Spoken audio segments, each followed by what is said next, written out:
La fe nos invita a tener convivencia en comunidad.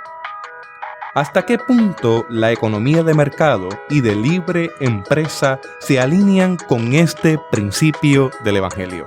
Teotecnología.com presenta Teobytes. Busque su taza de café, de té o de chocolate y siéntese a la mesa con nosotros, porque este tema será de gran bendición a su vida y a la vida de su iglesia. Saludos y bendiciones, les habla Jesús Rodríguez Cortés y les doy la bienvenida a esta edición de Teobytes. Hoy nos acompaña el doctor Guillermo Ramírez Muñoz para dialogar sobre economía y teología. Guillermo obtuvo su doctorado en la Universidad de Emory en Atlanta, Georgia. Es catedrático de Antiguo Testamento y lengua hebrea en el Seminario Evangélico de Puerto Rico. Se interesa además en los temas de la paz con justicia y la transformación de conflictos. Sobre todas las cosas, Guillermo ama al Señor y le sirve con amor y pasión en toda encomienda que cae en sus manos. De Guillermo puedo decir que es alguien transparente, honesto, muy dado a la justicia social, y yo tengo el privilegio de haber sido estudiante de él en la clase de Antiguo Testamento. Sin más preámbulo, Guillermo, le doy la bienvenida a esta edición de Teobytes. Gracias por esta invitación. Soy un seguidor de tus podcasts y realmente te felicito por este trabajo que estás haciendo que contribuye a nuestra comunidad. Damos gracias a Dios por eso. Recibo esas palabras con mucha humildad y también haciendo algo de lo que ustedes nos han ido modelando. Que esto no es un asunto de quedarse en el salón de clases o encerrado en cuatro paredes. Esto es un asunto de ir a compartir lo que conocemos, lo que vamos aprendiendo con otras personas que también se van a edificar grandemente con lo que tenemos que compartir. Así que gracias, Guillermo, por todas las cosas que ha aportado a nuestro país y a la teología a nivel local y a nivel de América Latina. Guillermo, ¿podemos hablar de economía en términos bíblicos y teológicos? Uno de los temas que he venido trabajando ya hace unos años es la relación entre teología y economía. Esta relación en un momento dado uno la puede ver bien distante, que tiene que ver la economía con la teología. Y entonces me he dado a la tarea de, a través de cursos y a través de conferencias, a través de diálogos, pues abordar ese tema que es un tema fundamental en el Puerto Rico de hoy y en el mundo de hoy. Por ejemplo, ¿qué características debe tener un tema para que sea teológico? Pues yo primero parto de la siguiente premisa. Un tema, para que sea teológico, debe ser fundamentalmente un tema que afecte a lo humano. Cualquier tema, sea el que sea fundamentalmente y genuinamente humano, que trate sobre la realidad humana, es un tema teológico. De hecho, en el curso de Antiguo Testamento lo expresamos de esa manera. Los temas que se estaban dando en la Biblia, en el Antiguo y el Nuevo Testamento, eran temas que le afectaban a esa comunidad, a ese pueblo. Y por ser temas que le afectaban a ese pueblo, eran temas pertinentes y se convertían en temas teológicos, ¿verdad? Así que hay unos temas que uno ve y los relaciona más evidentemente teológicos, como evidentemente si hablamos del pecado, hablamos de la gracia, hablamos de las escrituras, hablamos de la salvación, hablamos del Espíritu Santo. Son temas que evidentemente son teológicos. Pero cuando hablamos de la política, pensamos que está distante. Y me gusta abordarlo de la siguiente forma. El tema del poder, el tema del egoísmo, el tema del mal, la violencia, el racismo entre los seres humanos, la explotación de unos por otros o contra otros, el cuidado de la naturaleza, todos esos temas generales que uno podría decir que son temas generales, en un sentido también son temas teológicos, aunque son temas más distantes de la visión que uno tiene de la teología.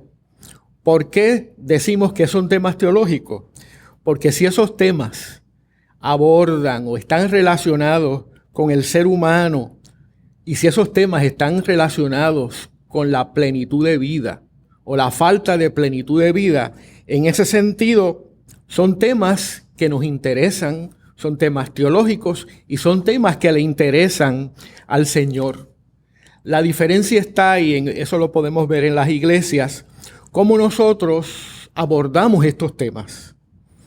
Por ejemplo, en los programas de noticias, hay programas de noticias sensacionalistas, o hay programas de noticias que solamente están a la búsqueda de problemas. En esos programas se explota el sensacionalismo, en esos programas se explota el conflicto. Cuando nosotros abordamos el asunto de la economía, evidentemente y reconocemos que es un tema polémico, tiene un grado de mucha polémica por las implicaciones que tiene. También es un tema que en muchas esferas es delicado porque implica condiciones y situaciones a muchas personas. Sin embargo, todo tema que tenga que ver con la falta de plenitud o la plenitud de vida a las personas, a la comunidad, es un tema teológico. Así que el reto para nosotros en la iglesia, en la academia, en las conversaciones cristianas está cómo vamos a abordar estos temas y que se vea que nuestra preocupación es genuinamente teológica y es para el bien de la comunidad y no para el bien de unos vis a vis el mal de otros. Tradicionalmente se ha abordado este tema y teólogos dicen que hay 3 formas de explicar o de ver la relación entre fe y economía. Una, que es la más común, hemos pensado que sencillamente son temas conflictivos. El tema de economía está por un lado y el tema de la fe está por otro. Así que esos nunca se tocan, van en líneas paralelas y no tienen nada que ver. Y eso en muchos ambientes es como lo hemos abordado en el día de hoy. Otros han hecho un poquito de adelanto de esa relación, pero entonces han visto la fe y la teología subordinando, sometiendo la economía sin darle el respeto a la economía y en ese sentido con poder, sometiendo, valga la redundancia, la reflexión económica. La tercera alternativa, que es la alternativa que nosotros fomentamos, es una alternativa donde respetamos. Son 2 esferas de la vida fundamentalmente humanas. Evidentemente la teológica y la económica. Y así que tenemos que respetar esas dimensiones y respetándola entonces creamos un ambiente, una esfera donde se dialogue. Una no esté sobre la otra, sino que estén en ese diálogo fructífero. Por ejemplo, a través de la historia, el tema de la economía, desde los griegos, con Jenofonte, Aristóteles, se había hablado de la economía de 2 formas. Una era este término griego, casi muy parecido al término del español, oikonomía. Oikonomía es una palabra compuesta, tiene la primera parte oikos y la segunda parte nomos. Oikos es casa y nomos es administración, es cuidado de la casa. Pero en tiempos griegos, Jenofonte y Aristóteles hacían otra distinción. Y en lugar de economía hablaban de crematística. La crematística, entonces, ellos la criticaban porque estaba dirigida a la búsqueda de la ganancia. Estaba dirigida a la búsqueda de la acumulación. Y decían que en tanto y en cuanto una comunidad fomentara la búsqueda de la ganancia y la acumulación en perjuicio de la comunidad, en esa medida criticaban la crematrística, la búsqueda de la acumulación. En el contexto bíblico, el término hebreo que se usa es un término también compuesto, y está el primero, el término de casa, bef al, lo que está sobre la casa. Bien parecido a lo que hablamos de oikonomía, la administración de la casa. Desde esa perspectiva, a mí me gusta fomentar y decir que nosotros como cristianos y cristianas tenemos una necesidad y un llamado a cultivar el cuidado de la vida, el cuidado de la casa. Pero la casa no solamente el edificio donde uno vive, la casa, la comunidad, el vecindario, el pueblo, la región y en ese sentido toda la tierra. Somos llamados al cuidado de la casa, al cuidado, al mantenimiento saludable, porque yo lo puedo cuidar, pero que sea saludable para todos, ahí está la diferencia. Nosotros tradicionalmente empleamos el término mayordomía. Sí, eso quería preguntarle, porque me parece que mayordomía es un término un poco más moderno que el término oikonomía. Bueno, el término mayordomía es un término contemporáneo que evidentemente surge y está relacionado para el siglo XVIII o XIX, donde se asume que el cristiano o la cristiana es una persona que está a cargo de. El problema es que el mayordomo y la mayordoma en el siglo XVIII y siglo XIX hacía el trabajo del terrateniente o el latifundista. Y en ese sentido distorsiona, porque Dios no es un terrateniente ni es un latifundista. El mayordomo aún estaba sujeto a los intereses y a las visiones de ese terrateniente, de ese latifundista. En el caso de nosotros, compartimos, somos co-creadores con el Señor, estamos compartiendo esa gracia que nos ha dado de cuidar la vida, cuidar la tierra.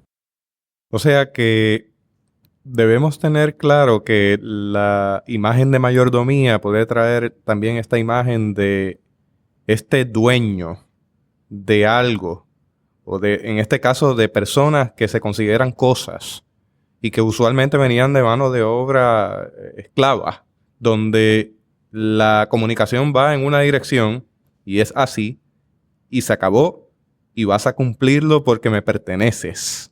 En el caso, entonces, del reino de Dios, ese término choca, porque Dios nos hace copartícipes del acto creador. Exacto. Va por el área donde quiero desarrollar. Nosotros tenemos un entendimiento de la vida diferente al entendimiento que tenía el mayordomo versus el terrateniente, que era ese esclavo, que a pesar de que tenía a su cargo otras personas, pero las tenía en el sentido más limitado de la palabra. Y aún la divinidad estaba sobre todos ellos, explotándola y dándole directrices.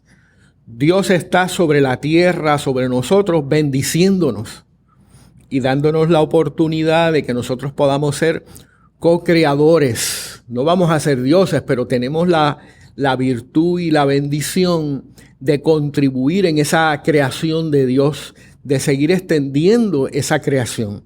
Así que partimos de la premisa, y aquí podríamos dar muchas premisas que no tenemos el tiempo acá, de que la vida es un regalo. La vida, como tú decías, no es una mercancía que yo la utilizo para la compra o la venta.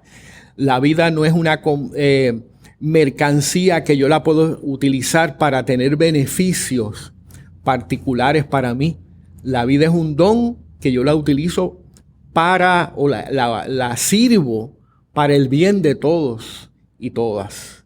Así que desde esa perspectiva yo quisiera quizás resumir en esta parte y decir, cuando nosotros vemos la economía, el cuidado de la vida al servicio de la vida, no la vida al servicio de la economía o de las instituciones que dicen lo que es correcto y lo que es incorrecto. Desde esa perspectiva me gustaría pasar a otro punto que es medular y que va en la línea de esto, es los casos bíblicos. Ahí tendríamos para muchas horas, ¿verdad? Pero casos bíblicos que suponen una preocupación de la economía, de la administración, del cuidado de la vida. Y entre eso, pues qué mejor pensar en el libro del Génesis. Ahí tenemos mucho. Pero yo quisiera partir del capítulo 2 de Génesis, versículo 15, donde nos dice: tomó pues Jehová Dios al hombre y lo puso en el huerto del Edén, para que lo labrara y lo cuidara. Es interesante que desde un inicio se veía ese entendimiento que la función, la responsabilidad, la bendición del ser humano, ese hombre es el ser humano, era cuidar, labrar, no era explotar, no era obtener ganancias individuales, era para cumplir los propósitos de Dios. Así que vemos esa línea y esa expresión también da una idea normativa, que es la voluntad de Dios.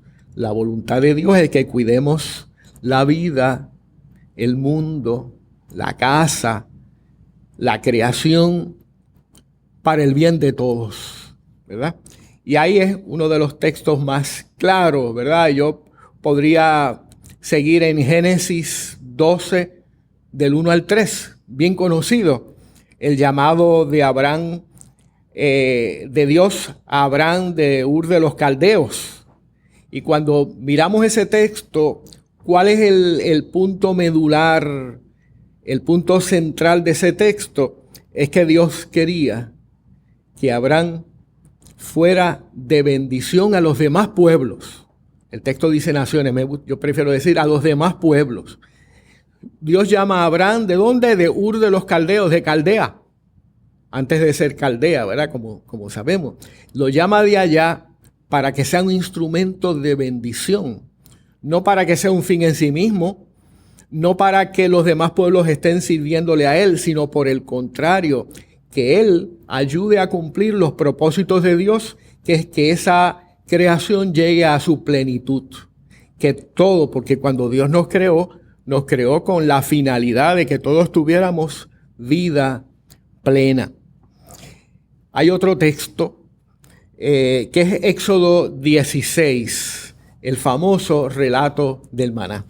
Este es un texto que yo lo abordo mucho en muchas de las clases y en conferencias, porque generalmente cuando pensamos en el maná, relato del maná, pensamos en la enseñanza de niños, de infantes, y está bien, ¿verdad? Porque eso tiene unas implicaciones a ese nivel, pero tiene otras implicaciones mayores. ¿Cuándo es que se da ese relato del maná? Se da del pueblo una vez que el pueblo había salido de Egipto. Y el pueblo había salido de Egipto, había visto la mano de Dios, cómo los había liberado, cómo con amor los había sacado, como dice el texto. Pero en unos momentos dados el pueblo empieza a mirar la vida que ellos estaban experimentando y ve retos. Había desiertos, había situaciones difíciles, había necesidad de comida. Y entonces se desaniman, entonces se desesperan, se frustran. En lugar de recordar el Dios que los había sacado de Egipto, que los había llevado a través del mar, de los juncos o del Mar Rojo, y que los había liberado, que les había estado dando vida. Entonces en ese momento se frustran, se ponen rebeldes y van donde Yahvé para que les dé el maná. Cuando Yahvé les da el maná, yo pienso, y muchos otros teólogos y teólogas, les da una llave desde bien temprano en el libro del Éxodo. Les da la llave para entender en gran medida el cuidado de la vida. Les dice, lo que yo les doy es para que puedan obtener comida para cada día. Y solamente en el día antes del Shabbat, ahí tomarán para ese día y para el día siguiente. De modo que lo que nos da Dios no es para obtenerlo para nuestra acumulación, para nuestros beneficios individual. Y él le estaba diciendo, cada día yo les voy a dar para satisfacer sus necesidades, pero no para acumular para sus riquezas. Solamente entonces el día antes del Shabbat es que pueden tomar para ese día el día siguiente. De ese texto que ha sido medular se ha hablado de la teología de lo suficiente versus la teología de la acumulación. Me llama la atención ese punto porque, por ejemplo, tomamos y hacemos nuestro el Salmo 23, que dice que Jehová es mi pastor, nada me faltará. Entonces, hay quienes utilizan ese nada para visualizar que tienen una cantidad de recursos sin límites y de sobra, cuando el texto bíblico pudiera examinarse desde la traducción de que Jehová es mi pastor, tengo todo lo que necesito. Más allá de ese nada me faltará, es que en el momento inmediato voy recibiendo de parte de Dios lo que necesito, ni más ni menos. Sí, precisamente en ese punto debemos afirmar que hay una diferencia entre nuestras necesidades y nuestros deseos. Tradicionalmente, yo vengo de la administración, Escuela de Administración de Empresas, aquí frente al seminario. Cuando se nos habla de la administración pura, secular, se nos dice que los seres humanos tenemos necesidades, pero se nos dice que el problema con las necesidades es que las necesidades son infinitas. Y uno allá lo recibe y no lo cuestiona. Pero cuando va madurando y va entendiendo la teología bíblica, va entendiendo cómo Dios nos da para entender toda la vida, nos vamos percatando que las necesidades humanas no son infinitas. Por ejemplo, la necesidad de vestido, la necesidad de alimento, la necesidad de cariño. Yo no tengo que estar comiendo y comiendo, llego al problema de la gula, del pecado. Yo no tengo que estar poniéndome ropa tras ropa, utilizando ropa nueva, gastando en materiales y mercancías. Las necesidades tienen unos límites. Las necesidades reales, el alimento. Si me alimento de más, eso va a tener una repercusión en mi vida, en mi salud. Así que las necesidades son finitas. Y como tal, yo tengo que ir aprendiendo desde niño, y aquel pueblo estaba aprendiendo desde bien temprano, que las necesidades Dios las suplía, pero eran a su límite. Cuando yo trato, el problema es confundir las necesidades con los deseos. Nosotros los seres humanos tenemos libertad de pensar, libertad de reflexionar, pero en esa libertad a veces se nos va la mano y confundimos, y los deseos son los que no tienen límite. Yo puedo querer más. Yo tengo una casa y puedo querer tener otra casa o más grande. Yo tengo un carro, un automóvil, y poder querer más, un carro mayor. Si en mi casa somos 4, por ejemplo, de familia, ¿para qué yo necesito una guagua? Si en mi casa somos 2, ¿para qué yo necesito un supercarro? Yo necesito un carro que me lleve bien al lugar donde voy y vengo, a la iglesia donde voy, y no necesito más.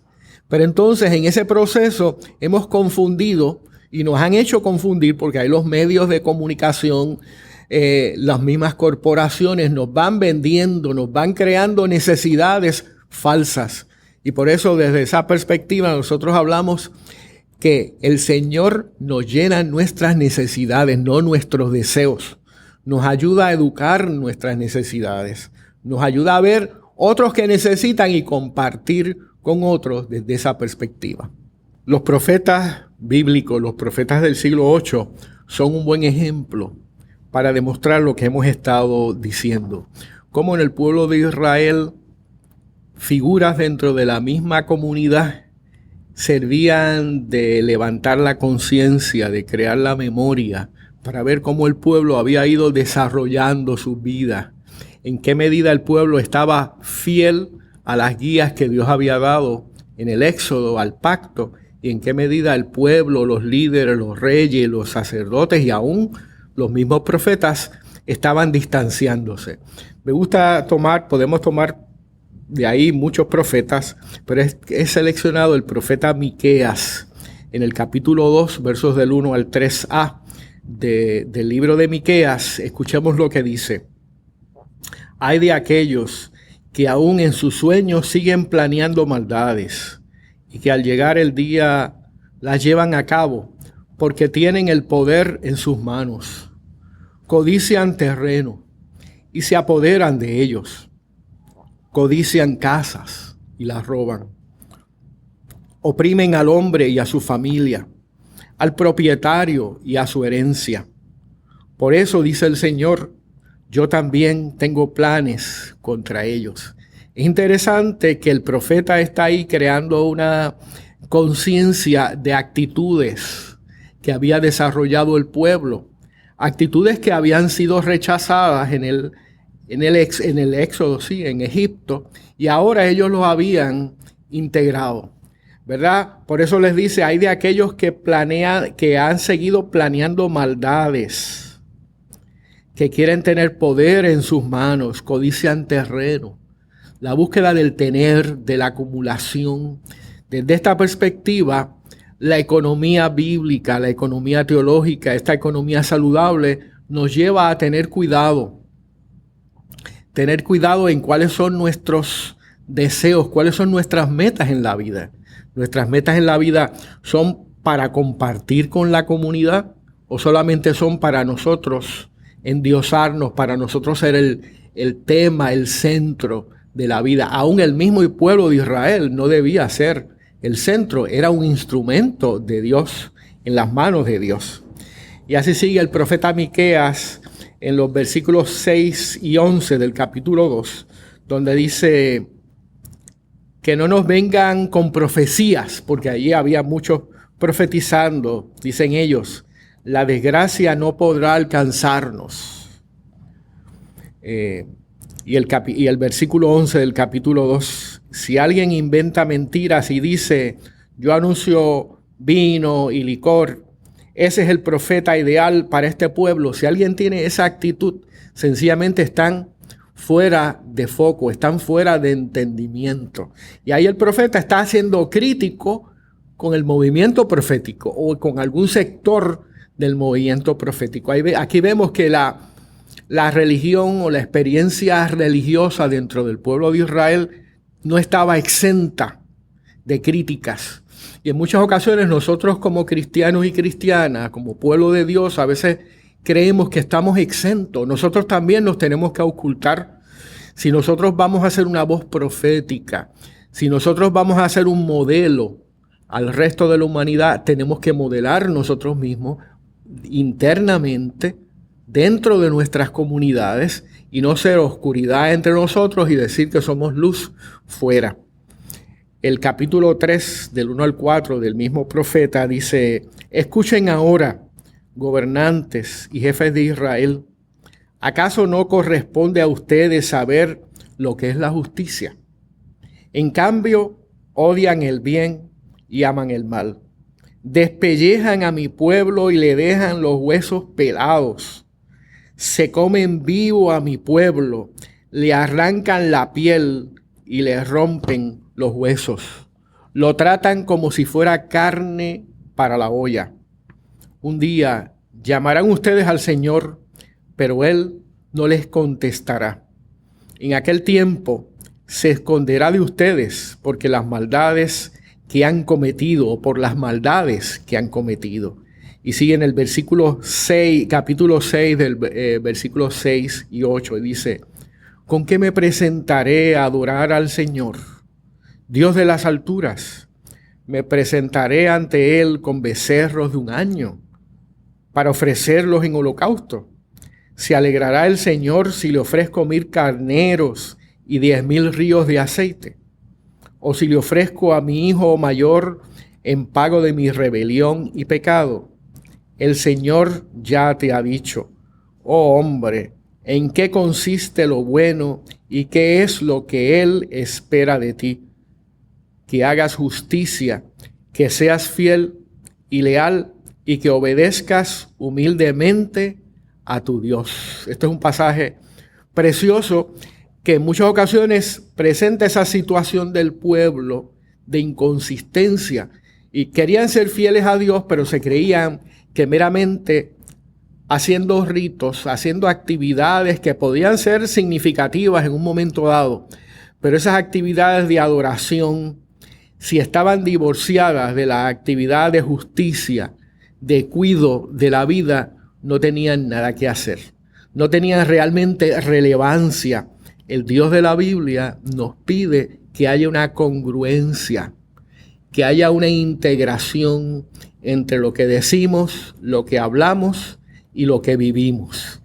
Y de ahí podríamos saltar a otros textos, pero ya para no alargarlo mucho, quiero discutir en el Nuevo Testamento. Todo eso se resume en la vida de Jesús, en Lucas 4, del 18 al 21, un texto tan medular. Cuando Dios comienza, el Señor Jesucristo comienza su ministerio y habla de que Él va a cumplir, haciendo referencia a Isaías, Él va a cumplir la misión, lo que es correcto. ¿Y qué es lo correcto ante el Señor? ¿Qué es lo correcto? Ser de bendición, cumplir el año agradable, servir, libertar a los oprimidos, darle comida al necesitado. Desde esa perspectiva, y aquí quiero ir resumiendo esta parte, el llamado a la búsqueda de una cuidado de la vida saludable es un llamado a integrar nuestras vidas, a integrar nuestros discursos con lo que hacemos en nuestro diario vivir. Que haya congruencia. Si no hay congruencia, le tenemos que poner un signo de interrogación bien grande. Hoy día, entonces, lo podríamos quizás ir actualizando.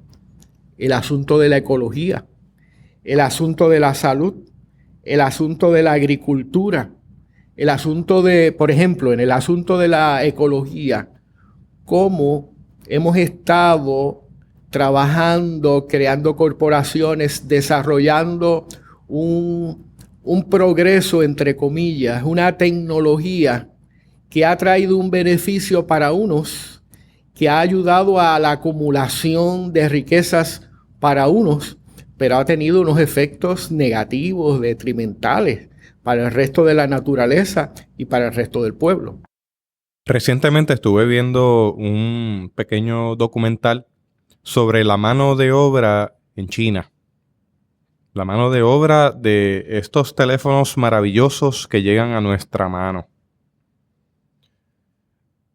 Cobran apenas $1 diario por el trabajo que hacen.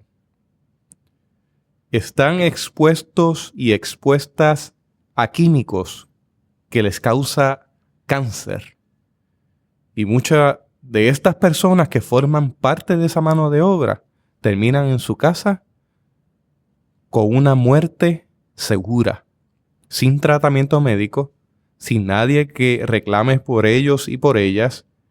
Y decir más, emplean mano de obra de niños y niñas porque tienen los dedos más pequeños para acomodar piezas en ciertos lugares donde una mano de un adulto no podría llegar. ¿A costa de qué?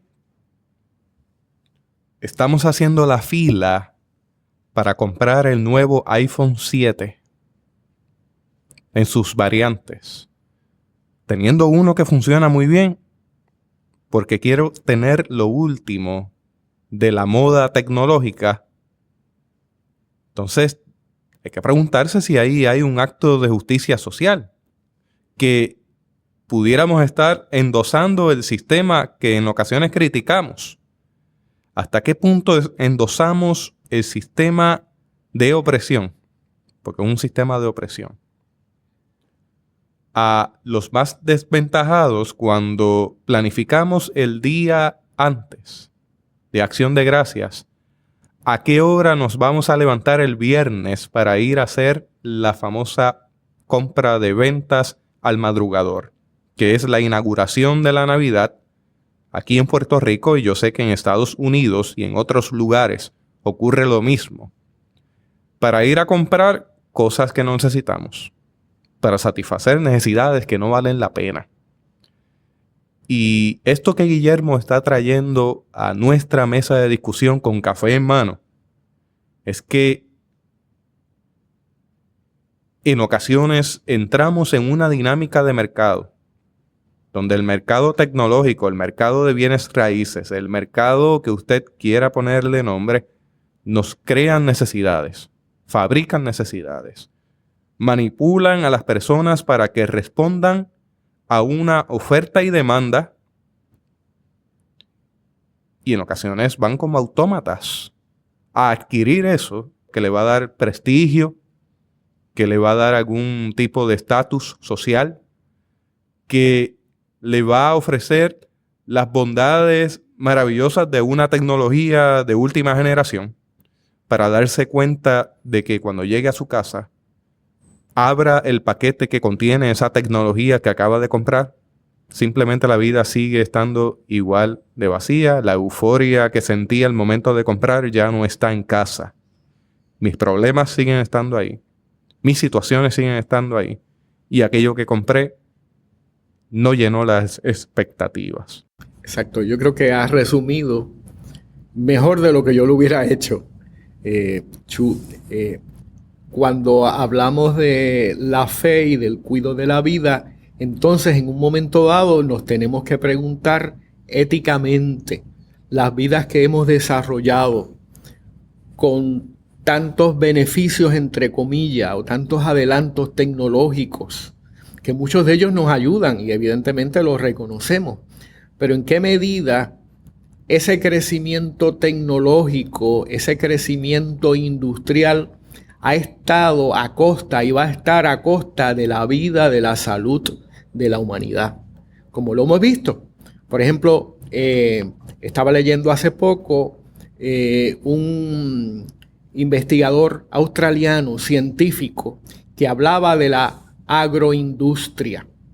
Y él decía que la agroindustria inicialmente se forjó para producir alimentos para llenar las verdaderas necesidades.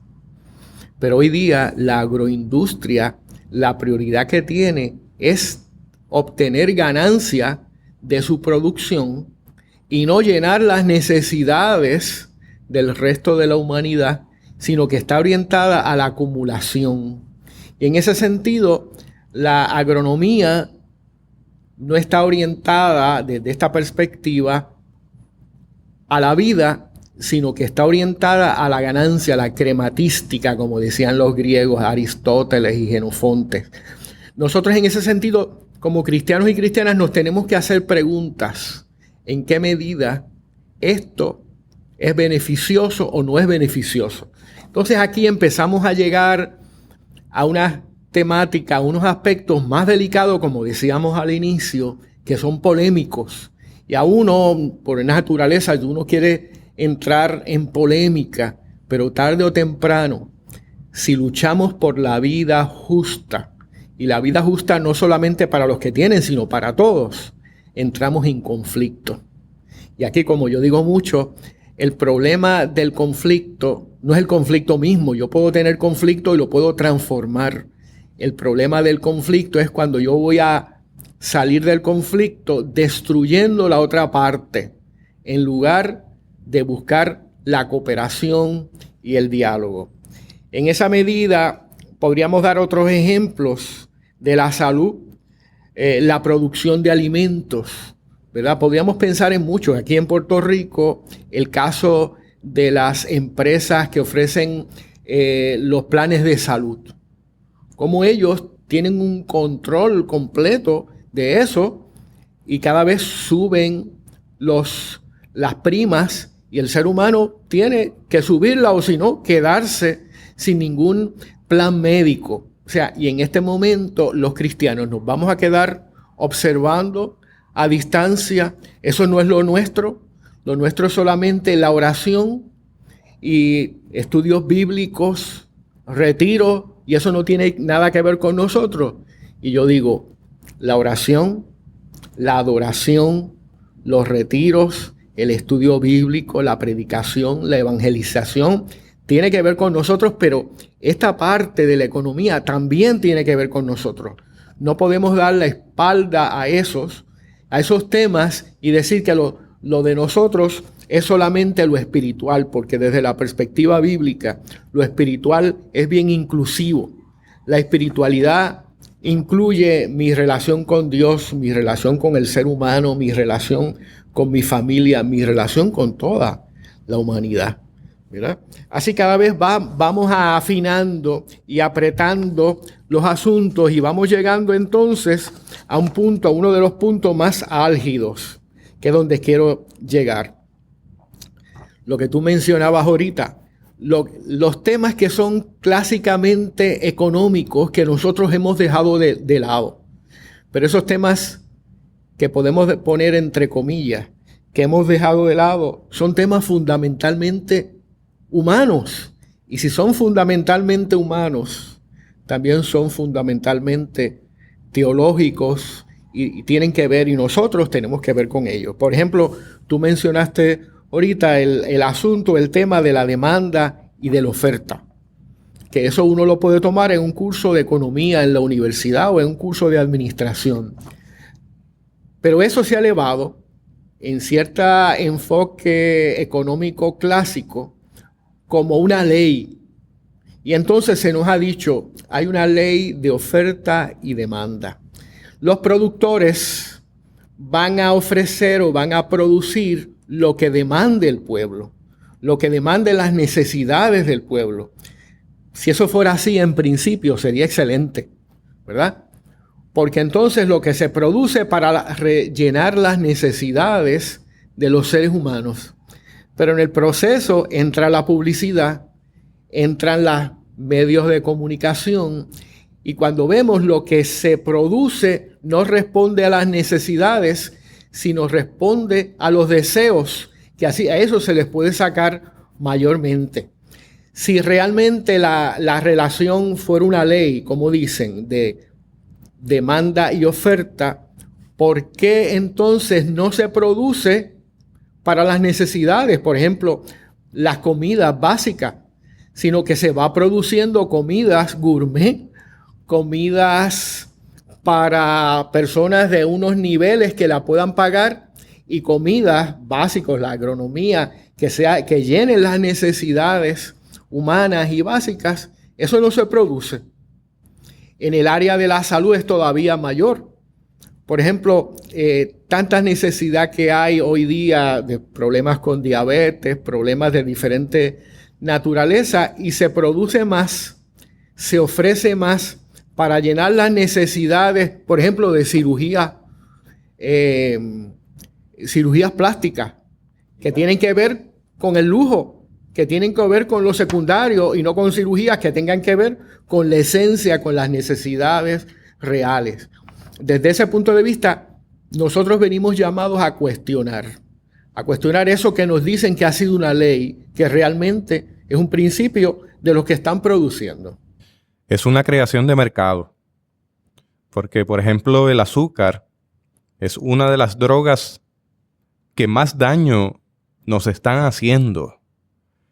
¿Y cuántas personas dependen de la insulina, de la pastilla, de la cirugía estética, incluso de una bariátrica, para poder controlar los efectos del azúcar excesiva encontrada en una gran parte de nuestros alimentos? Entonces, esos productos confeccionados con azúcar y con toda clase de preservativos están disponibles para las personas que no tienen mucha accesibilidad económica. Sin embargo, los productos que están más cuidados bajo la y estoy usando entre comillas, bajo no modificado genéticamente, bajo libre de gluten, bajo libre de azúcar, no azúcar añadida, la fruta, el vegetal, está fuera de orden en su costo. Cuando uno lo compara con el costo de un envase lleno de chips artificiales creados a nivel industrial. Entonces, yo estoy viendo, cuando voy al mercado, gente que depende de asistencia económica alimentaria o gente que tiene bajos recursos que optan por comprar la cola,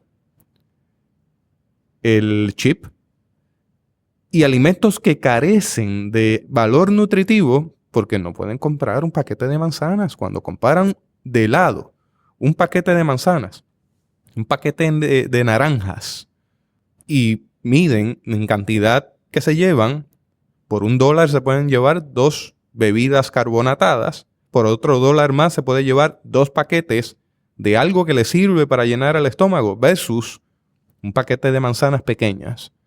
Aquí hay algo que está desbalanceado. En esa manipulación del mercado, en esa manipulación agrológica, por ejemplo, en la cuestión de agrología, o agronomía, debo decir, agroecología, se ha ido creando un mercado dirigido a quienes puedan pagarlo. Quienes no pueden pagarlo, no tienen acceso a él. ¿Eso es justo? Definitivamente no lo es justo, no es justo. Y nosotros venimos llamados en un momento dado también a abordar esos temas.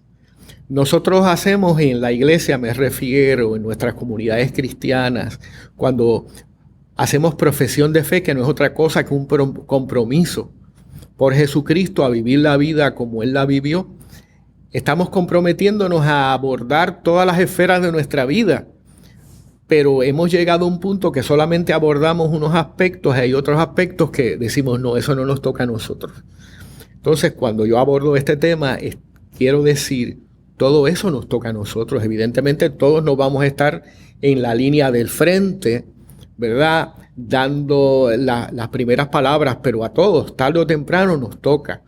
En cierta medida, la crisis mundial que estamos experimentando y la crisis que estamos viviendo en Puerto Rico, ¿verdad? Que tiene muchas causas y muchas fuentes. Una de esas es precisamente ese desprecio a tocar estos temas y si lo hemos dejado a un sector de la comunidad que tienen sus intereses, pero que no se ven confrontados ni se ven alertados por lo que están haciendo.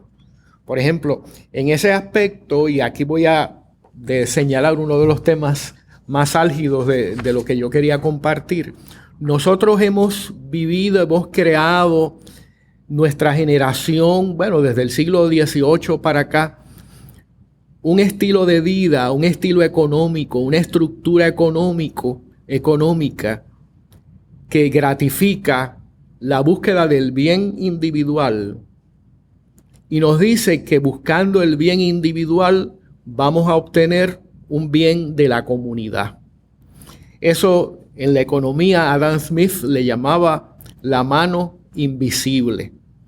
Por un tiempo esa búsqueda del bien individual dio un fruto, pero observamos que cada vez más esa búsqueda del bien individual se va concentrando en pocas manos.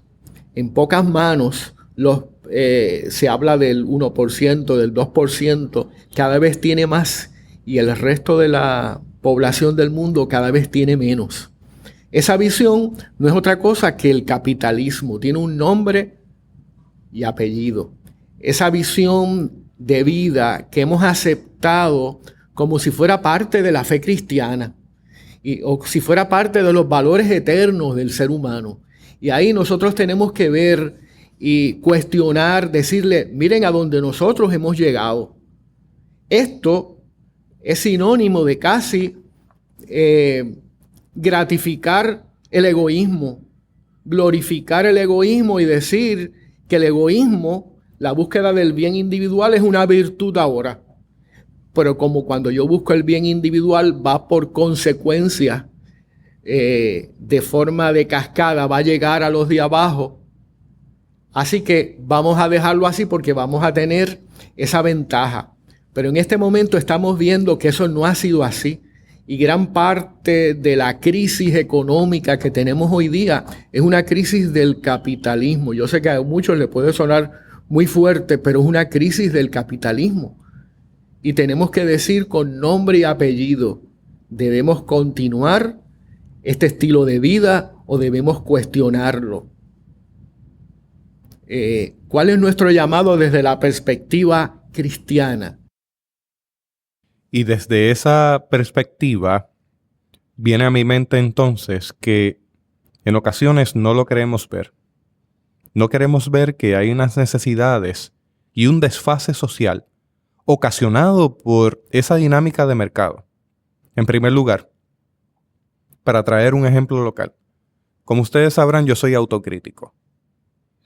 Y yo creo que la iglesia en ocasiones también tiene que hacer un alto y mirar hacia adentro y criticar hacia adentro. Yo soy un seguidor de ese pensamiento.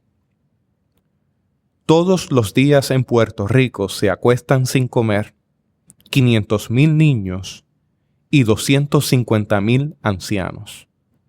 Estamos hablando de 3/4 millones de personas que se acuestan todos los días con la barriga vacía.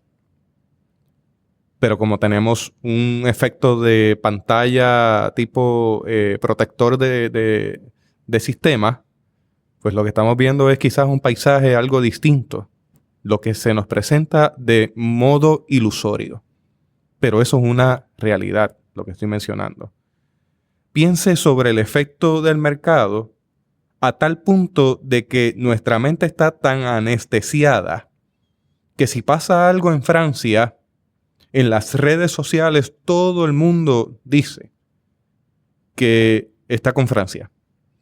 Y no lo descartamos y por supuesto somos parte del sentir el dolor de nuestro hermano país francés.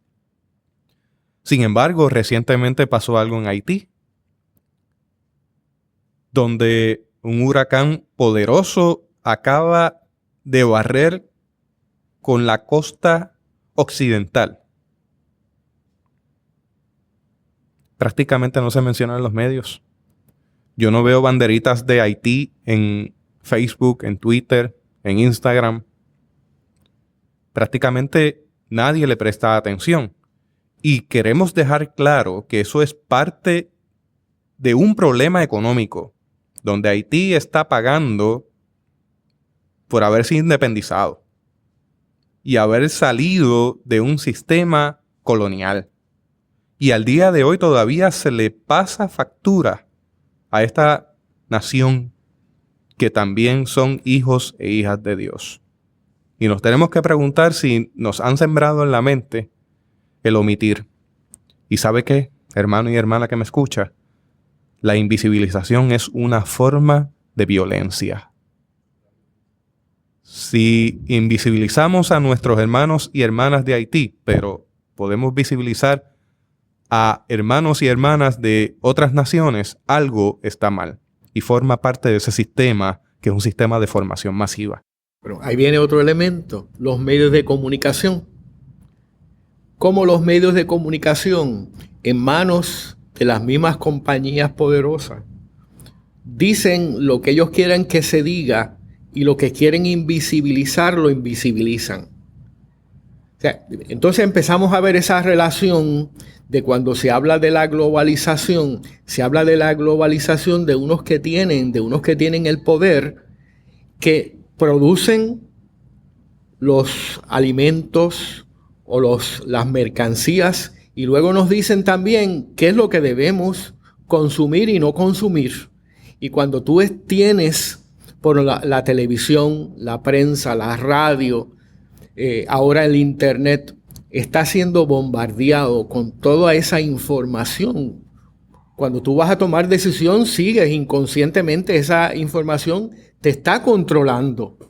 ¿verdad? Y dentro de este sistema egoísta que hemos creado, que tiene las implicaciones en la economía, seguimos fomentando esa visión.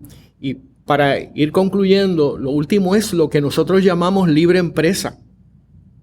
Libre empresa, cuando uno lo escucha inicialmente, dice, ay, qué bueno, libre empresa, hay libertad. Pero libre empresa lo que significa es no regulación. No vamos a regularlas, que ellas mismas se regulen. Pero ¿quién puede competir con las grandes compañías? ¿Quién puede hacerle frente? El empresario pequeño no puede. La farmacia pequeña no puede ante las farmacias grandes. El vendedor en las tiendas por departamento pequeñas no pueden frente a las tiendas por departamento gigantescas. Entonces, ¿qué dice la iglesia? ¿Qué dice la fe? ¿Qué decimos los cristianos? En ese sentido, yo quisiera ir redondeando y decir, ¿qué alternativas tenemos? Y esa es precisamente la pregunta que tengo, porque a mí me gustaría, Guillermo, algo práctico. Hemos dedicado cerca de 50 minutos en discutir desde el aspecto teológico, bíblico, la trayectoria del concepto de oikonomía, mayordomía. Hemos ido hablando ya en actualidad porque hay que darle actualidad. No hemos sido justos con el tiempo porque faltan cosas por discutir, pero a mí me gustaría eso. ¿Cómo aterrizamos aquí con alternativas al sistema económico actual? Para empezar esa respuesta, yo diría que nuestra primera actitud debe ser críticos. Hemos estado enfatizando la competencia, hemos estado enfatizando el que es primero, el que llega primero. Yo creo que este es un momento donde lo que debemos fomentar es la cooperación. Como en lugar de la competencia, en lugar de quién es primero, fomentemos cómo podemos cooperar para que todos tengamos vidas saludables, vidas justas. No es que nadie tenga menos, pero el que tiene de más que comparta. Y ahí el movimiento cooperativista ha hecho una gran contribución en la vida de la humanidad, pero el movimiento cooperativista se ha tenido que enfrentar al movimiento de la banca privada, que esos son otros aspectos que son muy fuertes, y esa banca privada que también es dueña de los medios de comunicación, que también es dueña de lo que se produce, nos dice qué es lo correcto y qué es lo incorrecto. Así que un primer punto sería fomentar unos valores diferentes, no valores de competencia, sino valores de cooperación. Hemos llegado a un punto, no es que esto es una alternativa, es que si no cambiamos la ruta donde vamos, sencillamente esto tiene un efecto en la ecología, en el mundo, y el mundo se va a destruir, lo vamos a destruir. Hay una expresión que tienen muchos y que se va desarrollando hoy día, y es vivir mejor con menos.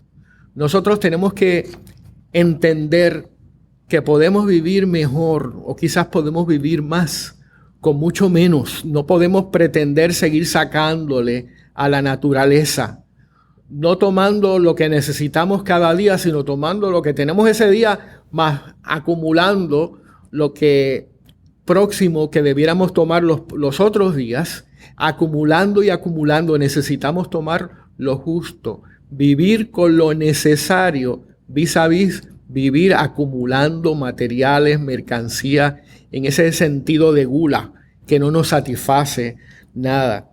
Necesitamos, como ya dije, ese espíritu, cambiar ese espíritu cooperativo, ver que nosotros, a pesar de que tenemos apellidos, somos puertorriqueños, caribeños, latinoamericanos, occidentales, en un sentido todos somos parte de una misma comunidad. Esos son apellidos, pero somos fundamentalmente seres humanos.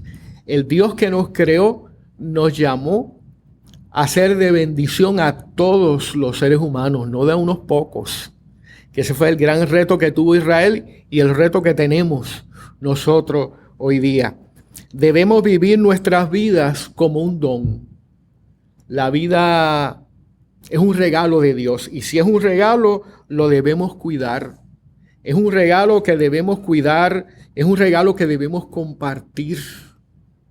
Independientemente de la estructura económica que estemos utilizando, esa estructura económica debe estar al servicio del ser humano. Así que tenemos una visión de mundo diferente, una visión de mundo de hermandad, una visión de mundo de cooperación, una visión de mundo de servicio, porque nuestro Señor fue el que vino a servir y no ser servido. Y con eso quisiera quizás concluir, si somos seguidores, si somos comprometidos, si estamos comprometidos, hicimos profesión de fe por el Señor que vino a servir y no ser servido, eso se tiene que manifestar en todas las estructuras de nuestra vida. Una de esas estructuras bien importantes es la economía. La hemos dejado de lado, pero no la podemos seguir dejando de lado. Porque otros que no tienen los principios, que son principios más egoístas, están destruyendo la tierra. En ese sentido, nosotros los seres humanos estamos permitiendo que se destruya. Nosotros venimos a hacer el llamado profético, a denunciar como denunciaba Miqueas, como denunciaba Amós, como denunciaba Isaías. En este sentido, si nosotros vamos a responder a los valores del reino, tenemos que decir, ¿podemos responder a los valores del reino y dejar los asuntos de la economía de lado? Yo digo, no. El Señor nos llama a su servicio y en los que podamos y los que entendamos, también considerar la economía como un medio para la vida. La economía al servicio de la vida y no la vida al servicio de las instituciones económicas. En la cruz misma tenemos el recuerdo de que hay un pacto en ese ámbito vertical de la cruz que tiene que manifestarse hacia todo lugar en el ámbito horizontal. Ese amor de pacto tiene que manifestarse en todos los aspectos de la vida. Guillermo, ¿hay algo que quizás debía haber preguntado, algo que quiso quizás profundizar más o algún cierre que quiera dar? Este es el momento. Hay una serie de temas que nosotros no hemos discutido, que lo hemos dejado de lado, que los hemos quizás arañado muy superficialmente. Nuestra invitación es a que meditemos sobre este tema, que sepamos que esta reflexión, si tiene algún valor, es en tanto y en cuanto nos lleve a la fidelidad en Jesús. Podemos ser fieles a nuestro Señor, a su reino, y dejando unas áreas de la vida completamente ignoradas, invisibilizadas. Yo creo que no. Y mi llamado es a que consideremos esto. Yo sé que el tema es más álgido, es más incómodo en muchas ocasiones porque está tocando puntos que hay unos que defienden, ¿verdad? Y no quieren, dejémoslos todos así, que nadie los discuta. Pero con toda responsabilidad, no por buscar polémica, por buscarla, tenemos que abordar estos temas. Y mi invitación a la comunidad que nos escucha es que exploremos realmente. Estamos integrando esa visión de lo que es la vida en comunidad, la vida de servicio, el cuidado de la vida. Somos llamados a cuidar la vida en todas sus dimensiones. Muchas gracias, Guillermo, por este espacio de diálogo. Yo sé que la audiencia lo va a apreciar mucho y también lo va a compartir en sus redes, así que yo le invito a que usted tome un minuto para compartir el enlace de este audio con otras personas en las redes sociales y así podemos multiplicar el efecto de Theobites en cada uno de los lugares y oídos donde llegará. Si usted quiere encontrar las notas de este audio, visite nuestra página en la internet www.theobites.com/economía www.theobites.com/economía. Hasta aquí esta edición de Theobites. Gracias por darnos el privilegio de llegar hasta ustedes a través de las redes informáticas. Será hasta el próximo episodio. Que la paz y la gracia de nuestro Señor Jesucristo sea con ustedes.